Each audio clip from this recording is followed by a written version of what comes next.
But when you are constantly living in a scarcity mindset,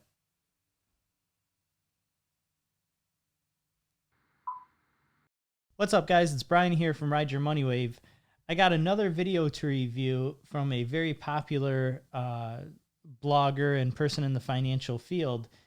He is saying that budgeting is keeping you from getting rich, and I completely agree. Flies in the face of financial, convention. Everyone says that budgeting is super important, but I think if you make great big decisions, you don't have to worry about everything else. I was interviewed a few years ago on ESI money, earning, save, and invest. And a guy by the name of John, he's the guy who runs the blog. He retired at the age of 52 with $3 million in as a net worth. It's since grown from then. And we were on each other's podcasts. And it was interesting because I thought one of my weaknesses was the fact that I don't have a budget. I have what I call a no budget. And he said, actually that is pretty common among millionaires. And it's not because we don't care about money. In fact, it's quite the opposite. Caring about money is so ingrained in us that we don't actually need a budget because we make sure that we make good financial decisions to start and that there's plenty of room left over so that we don't have to nickel and dime on the small stuff. I think budgets are the worst. Budgets. All right, very beginning, it said cutting expenses is not the way to get rich. And it's far easier to get rich by focusing on making more money. Now listen, as you make more money, beware of lifestyle inflation. You can't have your lifestyle just, naturally creep up. You want to have a gap between how much you make and how much you live on, and then invest the difference, make it automatic. But I would agree that the people who focus solely on playing defense, that is saving as much money as possible, but not focus on playing offense and growing your income, it's far easier to grow your income than it is to play defense. Think of it this way. The most I can cut my living expenses down is to zero, which is unrealistic. But the most I can make is unlimited. So there's no cap on how much money that you can make, but there is a cap on how low you can cut your living expenses. I would agree with that statement. I think focusing on the offense and learning how to make more money is really a better approach. You have to play both, but making more is certainly going to be easier in the path of getting rich. Are the number one thing holding back most people from saving and making as much money as possible. I've always hated budgets. They've always scared me. I never wanted to do that type of deep dive. And I also think they reinforce a scarcity mindset.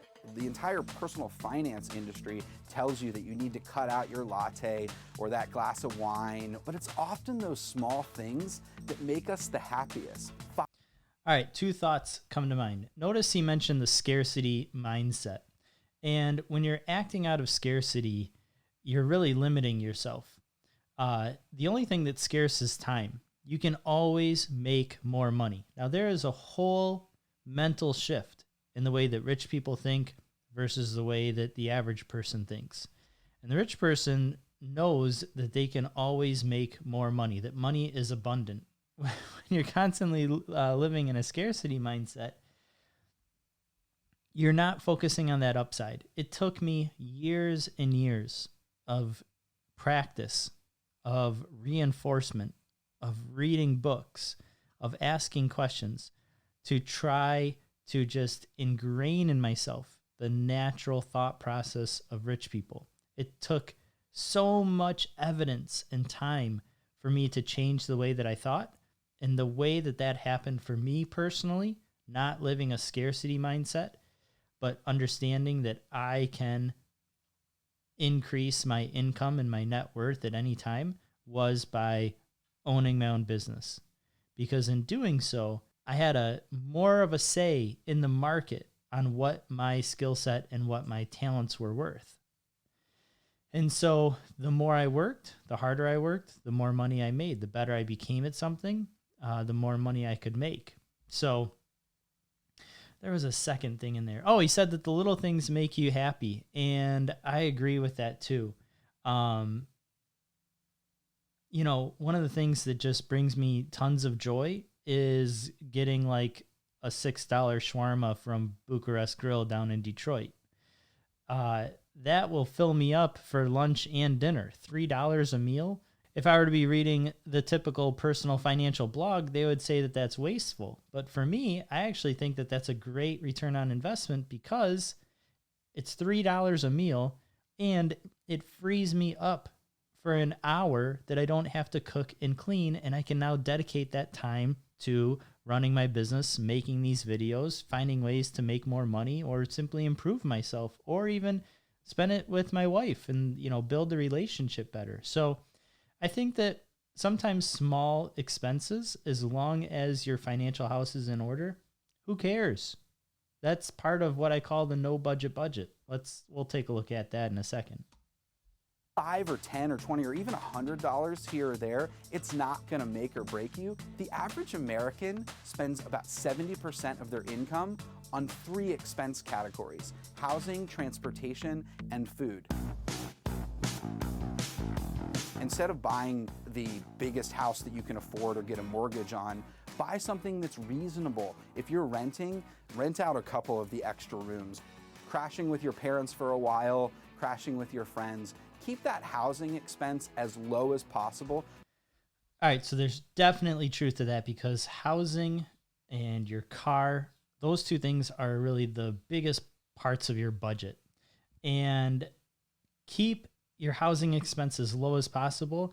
I would say to a point. You want to make sure that if you can afford to live in a safe neighborhood, make sure you live in that safe neighborhood. But overall, live as cheaply as you can for as long as you can.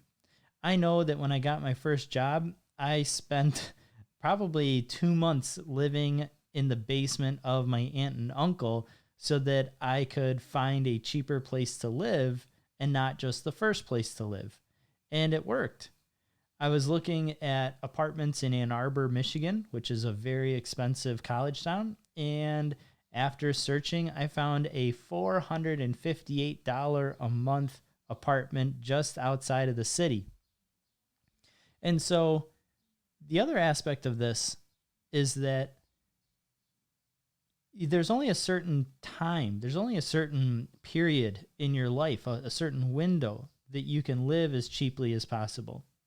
So I'm thinking, and I don't have children, but if I were to have kids, I probably wouldn't be renting out rooms to random people, right? If I were to ask my wife, like, hey, I'm thinking about renting out our bedroom. Do you mind if a stranger lives with us? Yeah, she would say no. And I wouldn't blame her. That window is closed to live as cheaply as possible. Now, together, her and I can make decisions that allow us to live, you know, below our means, but especially in your youth, cramming 3 additional friends into a 2-bedroom house. So there's 4 people. You buy the house, they rent it from you, you live mortgage free, and they're buying a house from you. You can do that for many years and you get a free house out of it and you can save and invest the difference. So there is so much truth to that. But what does it require? It requires you to take your sacrifices up front. And anytime the cost comes up front and the benefit comes later, remember that is a good decision. For as long as possible, I used to live in a $1,500 a month apartment, and then I moved down to a $700 a month apartment. So I was saving about $800 extra per month. That's $9,600 a year. But when you invest that. And here's the thing. I wonder how much that really affected his happiness.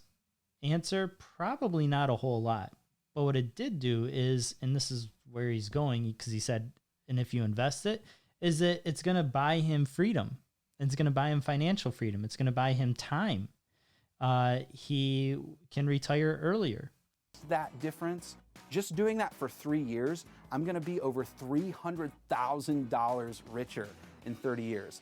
That's a huge amount of money. Don't buy a new car. It just doesn't make any sense financially. Buy the nicest used car that'll get you from point A to point B. My wife got into a car accident and totaled her car. She was devastated. It wasn't her fault. She was sitting at a stoplight. Person rear-ended her. And they were texting, so don't text and drive. But anyway, what happened was her car was paid off. She just finished paying off her car and it was totaled. Crushed. She hit a financial milestone that she was very proud of. And she took care of that car. She babied that car. And now it was gone. So it's time to shop around. We're being patient. We were looking for that needle in a haystack. And we found a car with a sticker price of $48,000. And we bought it for $30,000. And it only had less than 5,000 miles on it. And so it was a 3-year-old car with 99% of its life left. We got 37.5% off the price of that car. When you can, it is best to buy a used car with low miles because you get the most amount of life out of it, but also you can buy it at a discount.